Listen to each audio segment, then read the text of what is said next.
فأنا ناصح لإخواني بالصدع بالحق تبيض وجوههم. السكوت في مسألة الحزبية يضرها، فاصدع بما تؤمر وأعرض عن المشركين.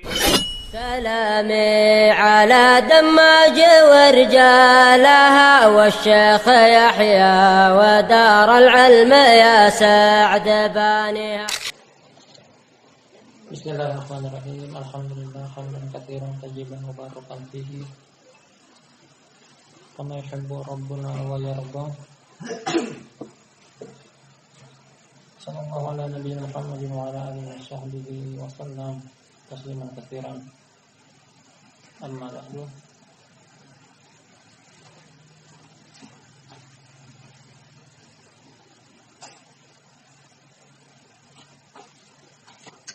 Kita akan lanjut pada pembacaan kitab Tauhid alladzi huwa haqqullah 'alal 'abid. Kitab dengan materi penguasaan Allah Subhanahu wa taala. Kita dikarang oleh Syekh Muhammad bin Abdul Wahhab rahimahullah. Pada judul baru bab at-tasi'atu wal 40. Bab yang ke-49. Qaulullah Ta'ala. Terkadang boleh pada akan sebagian judul dalam tulisan ini berupa potongan ayat seperti beberapa bab yang lainnya juga yang pernah kita dapati sebelumnya.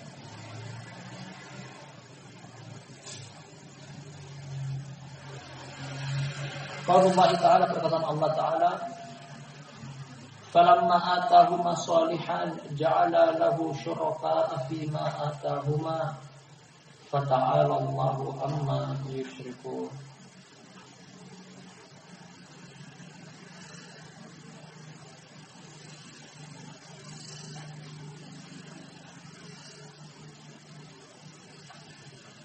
Kata Allah yang Maha Tinggi, ketika Dia, yakni Allah, menganugerahkan kepada mereka berdua, akan disebutkan nanti, pasangan suami istri dari manusia, menganugerahkan kepada mereka berdua anak soleh. Ja'ala lahu syuraka'a fima atahuma. Ternyata mereka berdua menjadikan kepada Allah sang pemberi anugerah anak tersebut saingan, tandingan, sekutu fima atahuma, terhadap apa yang Allah berikan kepada mereka berdua. Setelah mendapatkan nikmat,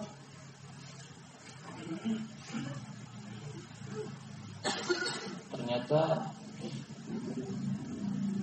dibalas dengan kesyirikan. Fata'ala Allahu amma yusyrikun. Maha tinggi Allah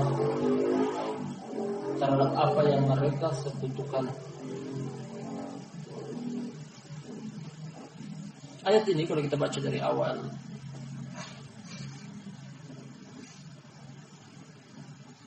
asal mula ayat ini menceritakan tentang penciptaan pertama kali manusia, yakni Nabi Adam alaihissalam. Kata Allah Subhanahu wa taala, huwallazi khalaqakum min nafsin wahidatin thumma ja'ala minha zawjaha liyaskuna ilaiha. Dialah, yakni Allah Subhanahu wa taala, yang telah menciptakan kalian, yakni manusia, dari jiwa yang satu, Nabi Adam alaihissalam. Dari jiwa yang satu, Nabi Adam. Kemudian dari jiwa yang satu tersebut diciptakan lagi zaujaha, pasangan hidupnya, dengan tujuan apa? Liyaskuna ilaiha, untuk dijadikan sebagai tempat ketenangan. Lanjut ayatnya, falamma taghasyaha hamalat hamlan khafifan famarrat bi. Ketika dia, yakni jiwa yang satu tadi, Nabi Adam, maksud dari ayat tersebut, taghasyaha, mempergauli istrinya, pasangan hidupnya, akhirnya hamil. dengan kehamilan yang ringan. Di awal-awal kehamilan belum kelihatan besarnya perut hamil. Falamma asqalat, ketika mulai berat, mulai membesar perut, kehamilan sudah mulai kelihatan, da'allaha rabbahuma, mereka berdua berdoa kepada Rabb mereka berdua. Lain ataitana sholihan lanakunanna minasyakirin. Seandainya kau berikan kepada kami anak yang soleh, niscaya kami akan menjadi orang yang bersyukur akan anugerah dan nikmat tersebut. Lanjut ke ayat ini. Falamma atahuma sholihan ja'ala lahu syuraka'a fima atahuma fata'ala Allahu amma yusyrikun. Namun ketika Allah telah menganugerahkan kepada mereka berdua anak yang soleh, ternyata mereka berdua membalas dengan menjadikan Allah tandingan, saingan, sekutu. Maha suci Allah terhadap apa yang mereka sekutui. Lanjut ayatnya, ayusyrikuna ma la yakhluqu syai'an wa hum yakhluqun wa la yastati'una lahum nasran wa la anfusahum yansurun.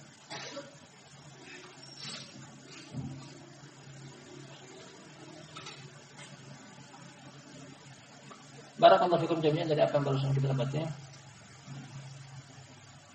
kita baca dulu keterangan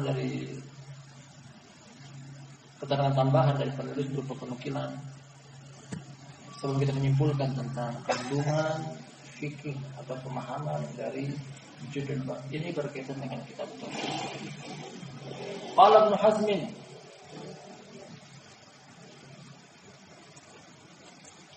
berkata Ibnu Hazm, Abu Bakar Muhammad bin Hazm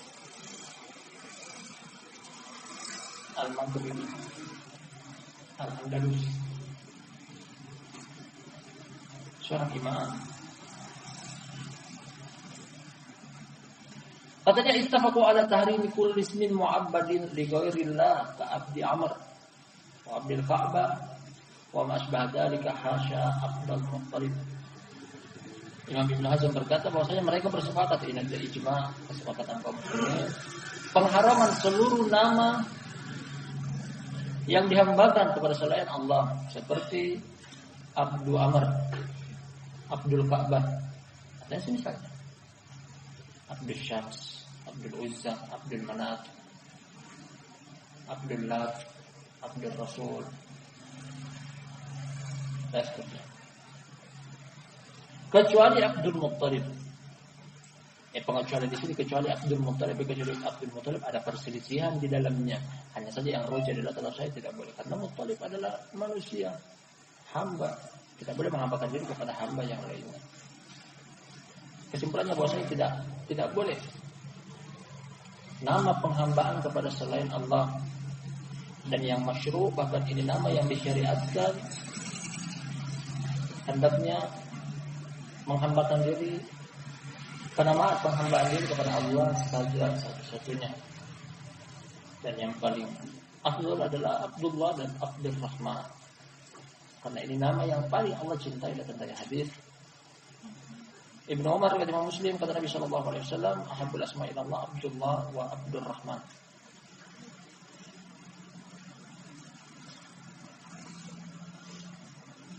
Apa keterkaitan antara penukilan penulis dari Imam Ibnu Hazm dengan ayat di atas? Ini kita dapati dari ayat atau kita dapati dari hadis, maksudnya sebagai tafsir dari ayat di atas. Bahwasanya kisah ini terjadi meskipun datang dengan kisah yang dhaif, kita sebutkan keterkaitan erat. Bahwasanya datang godaan dari iblis kepada pihak yang dimaksud dalam ayat di atas. Kita akan baca dulu, kita dapati kesimpulan ada memiliki keterkaitan dengan yang di atas. Kita pindah ke dalil berikutnya. Fokus pada dalil yang pertama karena kita belum menyebutkan tentang keterkaitannya dengan kitab tauhid.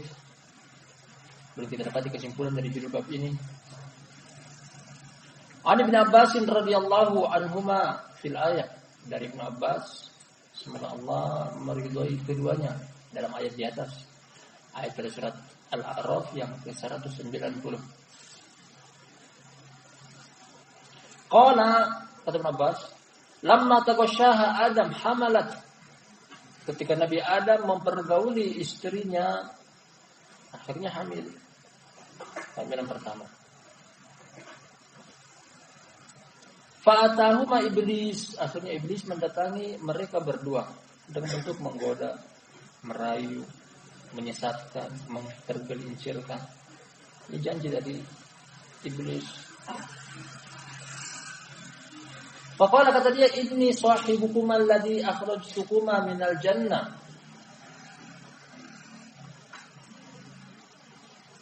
La tuti'anni aw la ja'alanna lahu qarnay aylin fayakhruju min batnika fayashukkuhu. Kata iblis alaihi laknatullah kepada Nabi Adam dan istrinya, aku adalah orang yang mengeluarkan kalian berdua dari surga. Kemudian dia mengancam, taatilah aku, atau kalau tidak, aku akan menjadikan tanduk rusa, kemudian menusukkan ke perut ke kehamilan engkau tersebut, yakni istrinya Nabi Adam alaihissalam. Kemudian akan membelah dua janin yang ada di perut tersebut. Wala af'alan yakhawifuhuma. Dan dia mengancam dengan penuh keyakinan, aku akan melakukannya. Menakut-nakuti mereka berdua. Iblis datang dalam bentuk mengancam. Isi ancamannya adalah Samiyahu Abdul Harith. Berikanlah nama kepada anak engkau tersebut Abdul Harith. Harith adalah nama iblis di kalangan para malaikat sebelum dia diusir dari Naam langit. Harith adalah nama iblis di kalangan para malaikat sebelum dia diusir dari langit. Fa'abaya ayyuti'ah. Keduanya, yakni Adam dan istrinya, enggan untuk taat kepada iblis. Fakharaja maitan. Ternyata betul apa yang diancam oleh iblis. Anak yang dikandung Hawa tadi keluar dalam keadaan sudah mati. Summa hamalat fa'atahuma faqala misla qawlihi fa'abaya ayyuti'a fakharaja maitan. Setelah kehamilan yang pertama tadi keluar kandungannya dalam keadaan sudah mati, kali kedua hamil lagi. Lagi iblis datang alaihi laknatullah mengancam, berikan nama Abdul Harith. Kalau tidak aku akan menusuk anak engkau tersebut dengan membelahnya menjadi dua dengan tanduk rusa.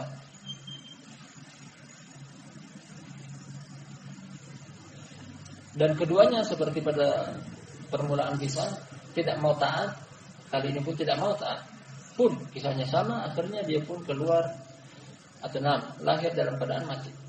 Tsumma hamalat fa'atahuma fadzakara lahumā fa'adrakahuma hubbul walad fasammayahu Abdul Harith. Kemudian kehamilan yang ketiga lagi iblis datang dengan mengancam ancaman yang sama, namun keduanya yakni Adam dan sang istri Hawa alaihi wassalam, mereka berdua lebih condong kepada cinta akan anak. Akhirnya dia taat kepada keinginan iblis. Mereka berdua pun memberikan nama anaknya dengan apa yang diinginkan oleh iblis, Abdul Harith. Fadzalika qauluhu ja'ala lahu syuraka'a fi ma atahuma. Inilah perkataan Allah Subhanahu wa taala. Jadi kita bacakan ayatnya di atas. Nah, ketika datang kepada mereka berdua, yakni Adam alaihissalam dan istrinya, menurut ayat ini, menurut tafsir ini, ja'ala lahu syuraka'a fi ma atahuma. Mereka berdua menjadikan kepada Allah tandingan, saingan, sekutu selain Allah Subhanahu wa taala. Fata'ala Allahu amma yusyrikun. Rawahu Ibnu Abi Hatim. Imam Ibnu Abi Hatim meriwayatkan kisah ini dari Ibnu Abbas. Kita simpulkan sampai pada titik ini, alur cerita yang telah kita baca dari ayat, kemudian beliau susul dengan penukilan dari Imam Ibnu Hazm, tambahkan lagi semacam tafsir dari Ibnu Abbas, dari Ibnu Hatim akan ayat di atas. Kita ulangi dari awal ayat di atas.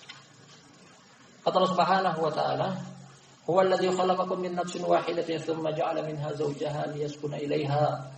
Kisah tentang Nabi Adam. Nabi Adam pertama kali kalian diciptakan dari satu jiwa Nabi Adam. Kemudian Allah ciptakan lagi pasangan hidupnya, yakni Hawa. Dengan tujuan apa? Liyaskuna ilaiha, agar dia tenang kembali kepadanya. Jadi rumah yang berisikan istri adalah ketenangan bagi pihak suami ketika datang kepada rumahnya. Falamma taghashaha hamalat hamlan khafifan famarrat bi falamma athqalat. Sampai pada ayat tersebut. Kemudian ketika dia mempergaulinya, pihak laki-laki mempergauli pihak perempuan tadi, kemudian hamil dengan kehamilan yang ringan.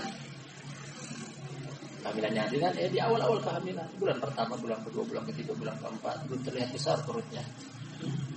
Falamma athqalat, ketika mulai perut tersebut, kandungan tersebut mulai merasa berat, dari situlah da'allaha rabbahuma, akhirnya mereka berdoa kepada Allah, berdoa kepada Rabbnya.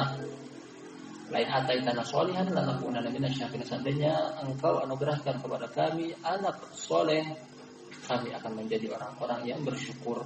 Masuk pada ayat ini, falamma atahuma sholihan ja'ala lahu syuraka fima atahuma. Ternyata ketika Allah anugerahkan kepada mereka anak soleh sesuai dengan permintaan mereka, mereka menjadikan kepada Allah sekutu. Sekutu yang maksud di sini adalah siapa? Nah, dari hadis Ibnu Abbas di bawah, iblis yang menggoda mereka dengan ancaman memberikan nama Abdul Harith.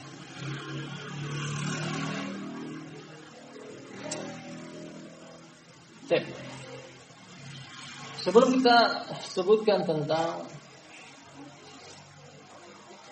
kita simpulkan kekuatan hadis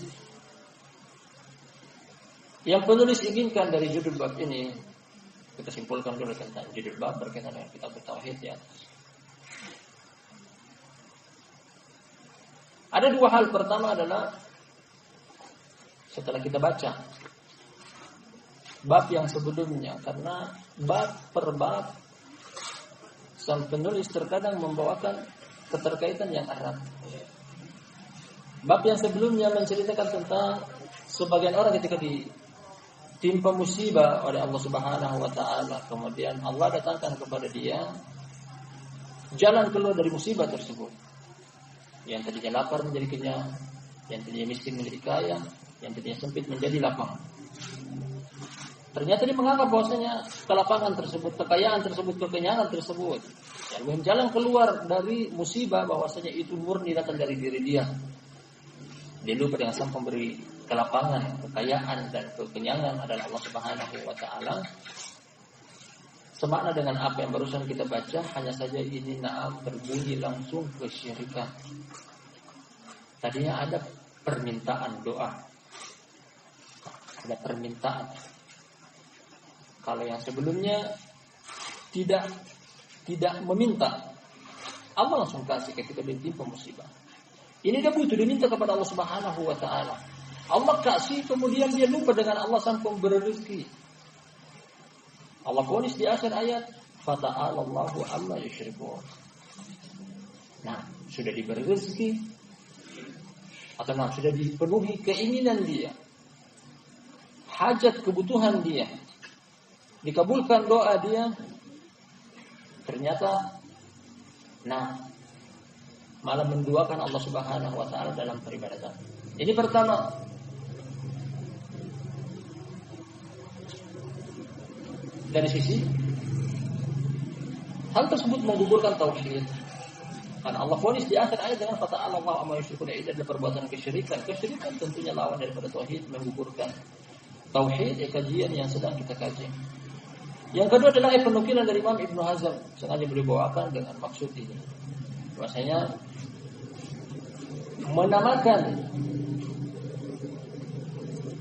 penamaan penghambaan kepada selain Allah Subhanahu wa taala adalah perbuatan kesyirikan, meskipun perhatikan kisah yang kita baca dan kita simak, Meskipun orang yang dimaksud dalam kisah tersebut dari Ibnu Abbas, riwayat Imam Ibnu Abi Hatim adalah bukan maksud dan tujuan hanya saja karena kecintaan kepada anak.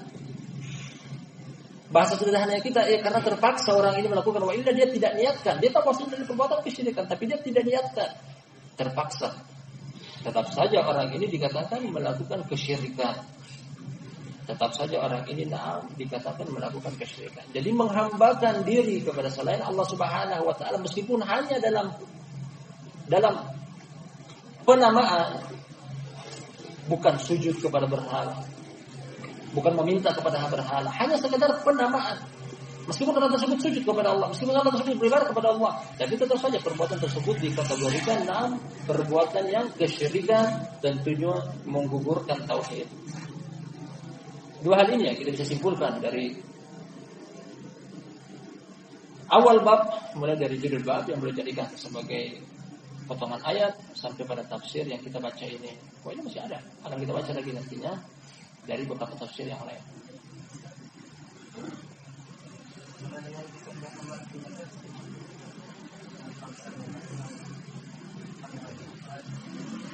Akan kita simpulkan karena belum kita sebutkan tentang kekuatan hadis ini. Karena kalau fikum hadis ini adalah hadisnya Ibnu Abbas, riwayat Imam Ibnu Abi Hatim. Hadisnya dhaif. Hadisnya apa? Dhaif. Bahkan sebagian mereka mengatakan fihi nakar, di dalamnya terdapat kemungkaran. Dalamnya terdapat kemungkaran. Pertama-tama dari mana sisi kemungkarannya? Pertama, kisah ini tentang Nabi Adam dan menyelisihi dalil-dalil yang lainnya dari Al-Quran, dari hadis, dari ijma para ulama kaum muslimin bahwa para nabi dan rasul mereka terjaga dari kesalahan. Terjaga dari kesalahan. Kalau dosa besar mereka sepakat, kalau dosa kecil mereka perselisihkan. Kalau dosa besar mereka sepakat bahwasanya para nabi dan rasul tidak akan mungkin terjerumus ke dalam dosa besar, apalagi dosa besar yang paling besar. Di sini menyebutkan bahwasanya dari kisah yang telah kita baca, Nabi Adam melakukan kesyirikan. Kan seperti itu bunyi dari kisah ini. Dan ini hal yang mustahil. Karena menyelisih dalil-dalil yang lain. Karena para nabi tidak mungkin terjerumus ke dalam kesyirikan. Dosa besar saja mereka sepakat, apalagi dosa besar yang paling besar, makanya hal yang mustahil. Tak satu nabi pun, tak satu rasul pun yang pernah terjerumus ke dalam kesyirikan, termasuk Nabi Adam. Oleh karena itu kisah ini terdapat kemungkaran. Meskipun zahir ayat kita baca bahwasanya begitu erat sekali antara penyebutan kisah Nabi Adam, kemudian dua orang yang dimaksud di sini. Kemudian ini yang pertama, jawaban yang pertama bahwasanya dari hadis ini terdapat kemungkaran, nakaroh. Ini dia bahwasanya para nabi dan rasul mereka terjaga dari dosa. Mereka bersepakat dalam dosa besar ataupun dosa kecil. Berselisih pendapat. Namun yang rajih adalah dosa kecil pun terjaga. Ini pertama. Kemudian yang kedua, datang juga hadis dari Ibnu Abbas dalam Sahih Bukhari, kisah tentang kaumnya Nabi Nuh alaihi salam. Dalam kisah kaumnya Nabi Nuh bahwasanya Nuh adalah rasul yang paling pertama Allah Subhanahu wa taala utus di permukaan bumi. Dan jarak antara Nabi Nuh dengan Nabi Adam adalah terpaut 10 generasi. Meskipun sebagian mereka menetapkan jarak antara Nabi Nuh dengan Nabi Adam ada Nabi Idris, sebagian mereka menempatkan Nabi Adam langsung Nabi Nuh, Nabi Idris berikutnya. Namun perselisihan ini tidak ada dalil yang kuat di dalamnya. Bukan itu pun yang kita ingin petik. Yang kita ingin petik adalah bahwasanya penetapan dalam hadis tersebut jarak 10 generasi dari Nabi Adam sampai ke Nabi Nuh tersebut, 10 generasi tersebut belum pernah melakukan kesyirikan sama sekali. Belum pernah ada dosa syirik di 10 generasi tersebut. Kemudian Setelah lewat 10 generasi dari anak cucu Adam, barulah muncul pertama kali dari kisah yang Allah bawakan dalam surat Nur. Wala tajarunna waddan wala suwa'an wala yaghutsa wa ya'uqa wa nasra. 5 nama orang soleh yang disembah sedang Allah Subhanahu wa taala di mana? Di kaumnya Nabi Nuh. Kemudian Allah utus Nabi Nuh 10 generasi pertama setelah Nabi Adam. Artinya apa? Kalau 10 generasi tersebut terjaga dari kesyirikan, bagaimana lagi dengan Nabi Adam sendiri? Tentunya Nabi Adam tidak melakukan kesyirikan, dan ini termasuk jawaban yang kuat mengatakan bahwasanya dalam kisah ini terdapat taib nakar, terdapat kemungkaran.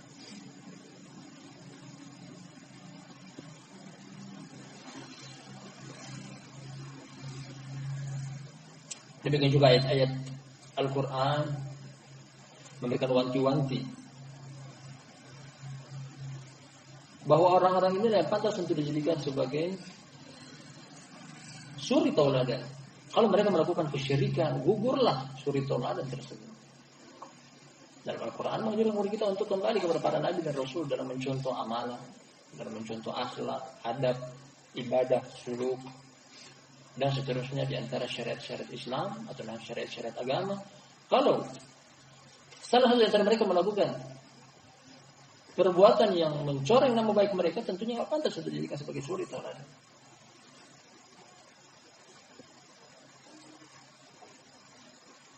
Oleh karena itu, barakallahu fikum, dari ayat yang tadi kita baca dari awal, sengaja kita baca dari awal karena kita bisa menelusuri tentang keterkaitan antara ayat ini dengan ayat yang sebelumnya tadi kita baca dari awal.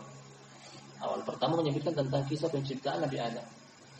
Huwallazi khalaqakum min nafsin wahidatin tsumma ja'ala minha zawjaha. Menceritakan tentang penciptaan manusia pertama kali Nabi Adam alaihissalam dan istrinya. Kemudian tanpa diselingi dengan kisah yang lain masuk kisah ini. Falamma atahuma sholihan. Syekh Yahya bin Abdullah Tarma katakan bahwasanya, nah ini namanya intiqal dalam ilmu usul Al-Quran, namanya intiqal. Kisah yang didapat tentang Nabi Adam, masuk kisah berikutnya ini adalah tentang anak cucu Adam, bukan si Adam dan maksud kami bukan Nabi Adam dan istrinya secara pasti. Jadi menceritakan tentang anak cucu Adam. Masih berkaitan dengan hubungan suami istri, masih berkaitan dengan rumah tangga, masih dengan berkaitan dengan ketika dianugerahi anak oleh Allah Subhanahu wa taala, namun bukan dimaksudkan adalah Adam dan istrinya. Bisa jadi terjadi pada anak keturunan Nabi Adam yang melakukan kesyirikan, karena Nabi Adam tidak melakukan kesyirikan. Nah, jadi paham tentang satu hal ini. Demikian.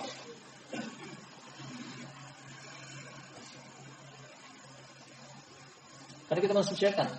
Kita mensucikan nama baik Nabi Adam alaihissalam dan istrinya. Dengan dalil yang lain juga kita kuatkan bahwasanya para nabi dan rasul tak satupun di antara mereka yang pernah terjerumus ke dalam kesyirikan, baik itu syirik kecil atau syirik besar. Allah Ta'ala alam bisawab.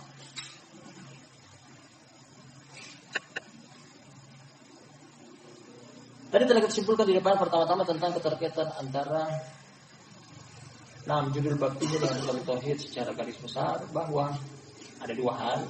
Yang pertama adalah mirip dengan apa yang di depan, ketika seorang dalam kesempitan kehidupan, tadinya sakit, Allah anugerahi menjadi sehat, lapar, Allah anugerahi menjadi kenyang, sempit, Allah anugerahi menjadi lapang, dan semisalnya. Ketika dia lupa dengan sang pemberi kenikmatan tersebut, tergolong kesyirikan.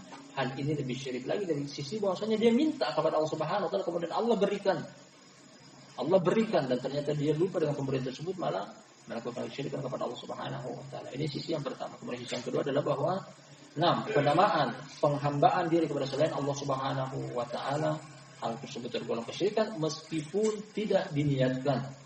Maksudnya, meskipun orang tersebut tidak melakukan kesyirikan dari sisi sujud kepada berhala, menghambakan diri kepada nama yang dimaksud tersebut, tidak menghambakan diri kepada yang dihambakan diri kepada nama tersebut, sekedar penamaan saja, tetap divonis oleh ayat yang ini termasuk kesyirikan.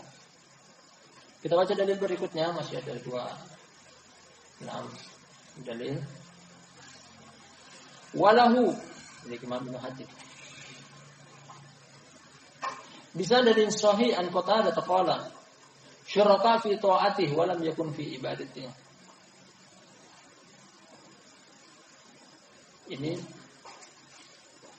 pengarahan dari ayat di atas.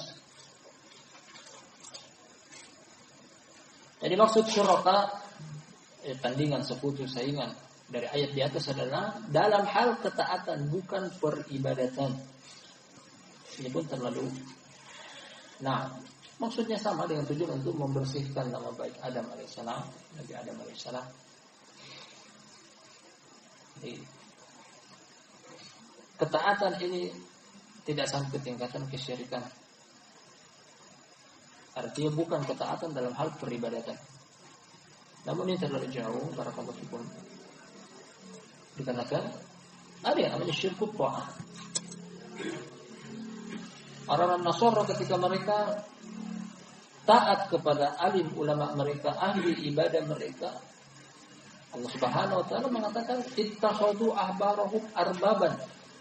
Ittakhadhu ahbarahum wa ruhbanahum arbaban min dunillah. Ya, mereka digolongkan termasuk kesyirikan. Arbab artinya sekutu, tandingan, saingan kepada selain Allah Subhanahu wa taala. Taat kepada selain Allah termasuk perbuatan kesyirikan. Jadi satu hal ini barakallahu fikum jami'an. Maksudnya ada yang namanya syirik dalam ketaatan. Ada syirik dengan bentuk yang sangat doh seperti sujud kepada selain Allah Subhanahu wa taala, syirkul ibadah, syirik dalam hal kecintaan, syirik dalam hal ketaatan, itu pun tergolong kesyirikan. Walahu bisanadin sahihin al-Mujahid fi qawlihi la in ataitana salihan qala ashfaqa alla yakuna insanan wa dhakara ma'nahu 'anil Hasan wa Sa'id wa ghairihima. Juga dia sengaja bawakan ini dengan tujuan untuk membersihkan nama Nabi Adam alaihissalam. Dari riwayat Imam Ibnu Hatim dengan sanad yang sahih dari Mujahid bin Jabal. Dalam perkataan Allah, lain ataitana sholihan, seandainya engkau mendatangkan kepada kami anak saleh.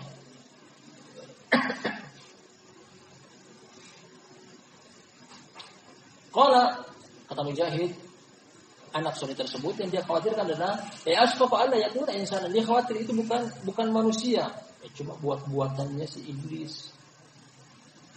Buat-buatannya si iblis. Yang pertama dia bunuh, yang kedua dia bunuh. Hanya sekedar menggoda. Dia sengaja taat. Dari hadis yang kita anggap tadi dhaif, hadisnya Ibnu Abbas. Nabi Adam alaihissalam dalam kisah tersebut menganggap bahwasanya ini bukanlah setelah dua kali di Nam tidak dituruti keinginannya. Dia menganggap bahwasanya sampai ini cuma buatannya si Nam, iblis. Akhirnya dia pun taat dalam hal tersebut. Walaupun ma'nahu 'anil Hasan wa Sa'id wa ghairihi gimana? Ada yang sama datang juga tafsir yang sama dari Hasan, Sa'id dan selainnya. Kesimpulan dari bab ini sementara dari ayat yang kita ambil akan datang nanti dari masail juga bahwa apa yang kita sebutkan tadi dua hal di depan. Dari yang pertama, ketika berdoa kepada Allah Subhanahu wa taala, Allah kabulkan permintaan dan doa dia tersebut. Kemudian tidak mensyukuri nikmat tersebut, bahkan bermaksiat kepada Allah Subhanahu wa taala, tergolong menggugurkan tauhid atau mengurangi kemurnian tauhid. Kemudian yang kedua, bahwasanya penamaan selain Allah Subhanahu, penghambaan diri kepada selain Allah Subhanahu wa taala, bohir dari ayat bahwasanya hal tersebut termasuk kesyirikan. Kita baca masailnya, fihi masail al-ula. Ada 5 masail. Di antaranya yang pertama, tahrimu kulli ismin mu'abbadin li ghairillah. Pengharaman seluruh nama yang dihambakan selain Allah. Hukumnya haram. Dalam penamaan Syekh Bakar Abu Zaid rahmatullahi alaihi, beliau menggolongkan ada 3 hal dari sisi hukum. Ada yang haram tentang yang terlarang, ada yang haram, ada yang makruh, serta ada pula nama yang al-aula tarkuh. Termasuk nama-nama yang haram pernah kita sebutkan, di antaranya ini ada 4. Satu di antaranya ini menghambakan diri kepada selain Allah Subhanahu wa taala. Baik itu yang dihambakan adalah berupa yang disembah selain Allah Subhanahu wa taala, berhala, Abdul Uzza, Abdul Manaf, Abdul Lat, Abdul Hubay. Nah, atau nama benda-benda ciptaan Allah Subhanahu wa taala, Abdul Syams, Abdul Qamar, Abdul Ka'bah, atau bahkan nama orang soleh sekalipun meninggal dalam keadaan soleh, tetap saja bukan hak dia untuk dijadikan sebagai nama penghambaan kepadanya. Seperti Abdul Rasul, Abdul Ali, Abdul Muhsin, kesemuanya hukumnya tidak boleh.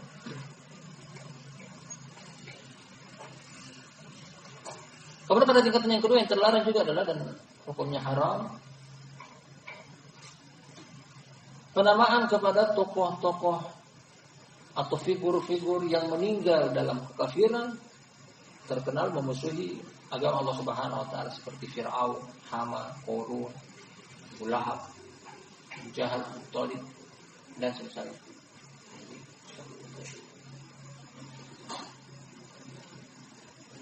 Kemudian yang ketiga dari sisi pengharaman juga adalah penamaan kepada nama Allah Subhanahu wa taala yang khusus kepadanya, tidak ada musytarak. Khusus nama tersebut hanya untuk Allah Subhanahu wa taala, dan ini pun hukumnya adalah haram. Kemudian yang keempat adalah nama yang dibenci oleh Allah Subhanahu wa taala seperti apa? Pernah kita lewati babnya. Nama dengan raja diraja atau hakimnya para hakim, sultannya para sultan dan semisalnya. Kesemuanya itu adalah nama-nama yang haram. Tidak boleh untuk dinamai anak kita dengan nama tersebut. Kalaupun seandainya ada nama orang seperti itu, wajib untuk dirubah. Wajib untuk dirubah.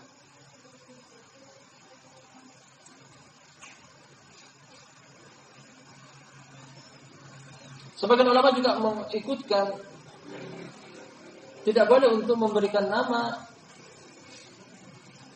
kepada nama Allah Subhanahu wa taala yang tidak datang dalil padanya, meskipun itu yang ditentukan adalah Allah Subhanahu wa taala. Seperti Abdul Mawjud. Mawjud artinya adalah yang wujud, yang ada. Ini bukan nama Allah Subhanahu wa taala, meskipun Allah Subhanahu wa taala sifatnya bahwasanya dia adalah ada, maujud. Bukan apa yang dianggap oleh filsafat ahlul kalam bahwasanya Allah tidak ada. Tidak ada kenapa? Karena tidak bisa dilihat, tidak bisa diraba, tidak bisa didengar dan semisalnya. Meskipun maujud adalah sifat bagi Allah Subhanahu wa taala, tapi bukan nama Allah Subhanahu wa taala, makanya tidak boleh dijadikan sebagai nama penghambaan kepadanya.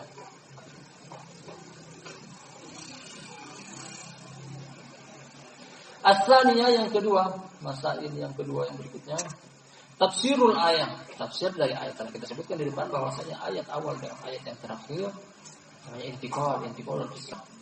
Nah, mari kita katakan antara kisah tapi yang di depannya berkaitan dengan penciptaan awal Nabi Adam. Kemudian berikutnya adalah perbuatan kesyirikan terjadi dari sebagian anak cucu Adam, bukan Nabi Adam, dengan dua pembelaan dari dalil-dalil yang ada bahwa para nabi dan rasul terjaga dari kesalahan, baik itu dosa besar secara ijma, dosa kecil diperselisihkan, kalau dosa besar saja. Maksum terjaga dari dosa besar, apalagi dosa besar yang paling besar. Kemudian pembelaan kedua bahwa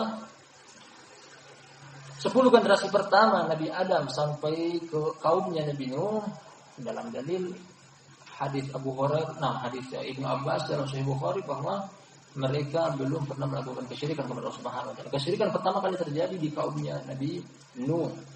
Setelah generasi yang 6, terlewat generasi 10 di kaumnya Nabi Nuh. Kalau 10 generasi pertama Nabi Adam, anak cucu Adam tidak melakukan kesyirikan, itu lebih-lebih lagi Nabi Adam sendiri. Asal kita yang ketiga, anna hadza syirk fi mujarrad tasmiyati lam tuqsad haqiqatuha. Bahwa masalah yang ketiga, kesyirikan ini hanya sekedar penamaan, tidak yang diinginkan hakikatnya. Meskipun tidak sujud kepada orang yang dimaksud dalam penghambaan dalam nama tersebut, tetap saja terlarang. Dan beliau telah simpulkan pada Masalah yang pertama hukumnya adalah haram meskipun tidak dimaksudkan. Seperti orang menamakan dirinya adalah Abdur Rasul. Meskipun dia tidak menghambakan diri kepada Rasul, tidak beribadah kepada Rasul, bukan puasa, zakat, haji, sholat kepada Rasul, tapi penamaan tersebut hukumnya adalah haram. Nah, wajib untuk dirubah, wajib untuk diganti dan bertobat dari penamaan tersebut. Jadi kesalahan ini terjerumus ke dalam kesalahan meskipun tidak diniatkan. Dikatakan hal ini merupakan hal-hal yang menyelisih dari apa yang telah beliau bawakan sebagian dan apa yang ada dari dalil-dalil yang lainnya. Ar-Rabi'ah yang keempat, an-nahibatullah lirrajuli al-bint as-sawiyah minan ni'am. Bahwasanya pemberian Allah kepada seseorang berupa anak perempuan adalah termasuk nikmat yang sama. Artinya Allah Subhanahu wa taala memberikan anak kepada orang baik itu laki-laki atau perempuan ataupun keduanya digabungkan, termasuk seluruhnya pemberian dari Allah Subhanahu wa taala patut disyukuri. Nah, pada sebagian orang, terkhususnya bangsa Arab jahiliyah, mereka menganggap bahwasanya ketika lahir anak perempuan semacam aib. Ada di zaman jahiliyah pada suatu waktu di jahiliyah Arab, mereka menganggap bahwa kelahiran anak perempuan adalah aib besar. Aib besar. Waja'alul malaikata alladziina hum ibadur rahmani inasan asyhadu khalqahum satubtu syahadatu wa yashhadun wa idza busyira ahaduhum bil untha dhalla wajhuhu muswaddan wa huwa kadhim. Allah Subhanahu wa taala tidak sebagai mereka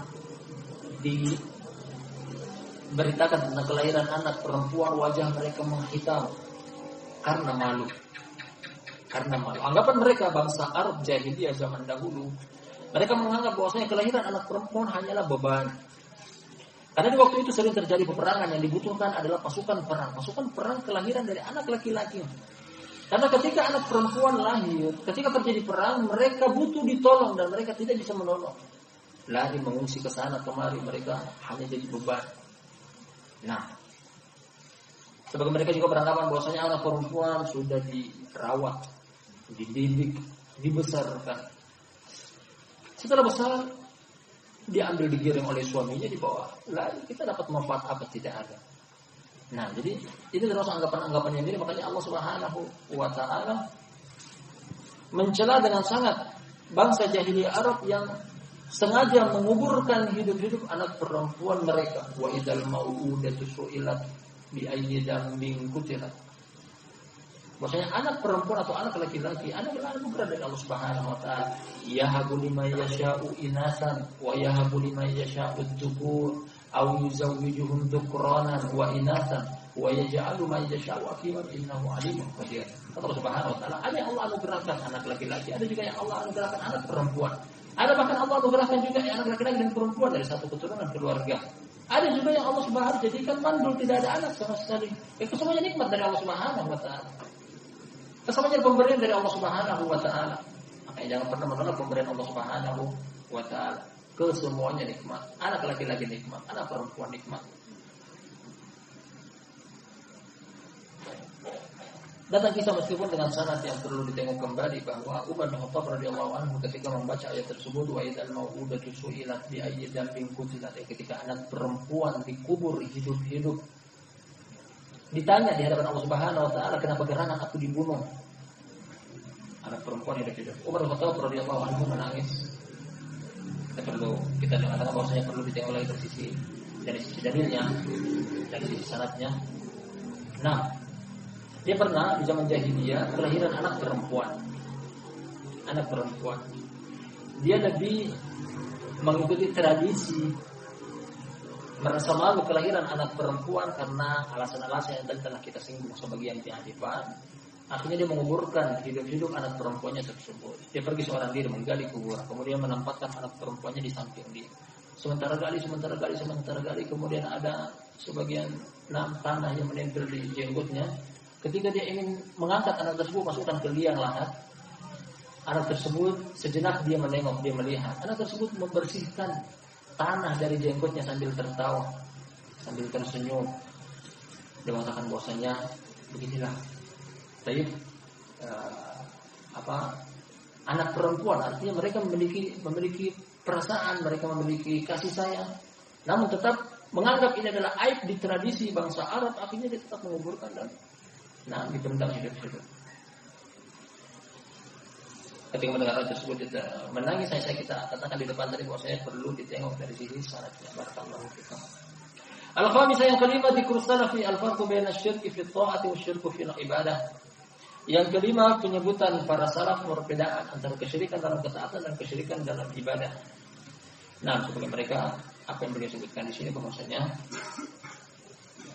dilihat dari niatnya tentang kesyirikan. Karena kesyirikan ada beberapa beraneka ragam. Kesyirikan tidak satu warna.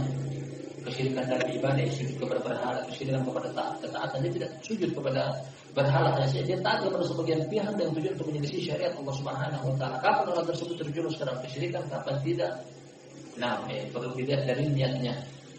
Apakah dia membenci syariat Allah Subhanahu wa taala atau karena dalam keadaan terpaksa seperti apa yang disebutkan dalam hadis. Hanya saja itu tergolong kesyirikan. Bisa jadi akbar, bisa jadi asghar. Kesimpulannya adalah kalau akbar mengeluarkan dari agama Allah Subhanahu wa taala, kalau asghar tidak, hanya saja perbuatan tersebut tertolak dari syariat Allah Subhanahu wa taala. Allah taala alam bisyarah. Ini sampai kita ambil pada pertemuan kita di malam hari yang berbarokah ini. Kita lanjut pada judul bab yang berbeda pada lain kesempatan. Dan kita berdoa atas segalanya, kita berdoa subhanallah wa bihamdihi asyhadu an la ilaha illa anta astaghfiruka wa atubu ilaik.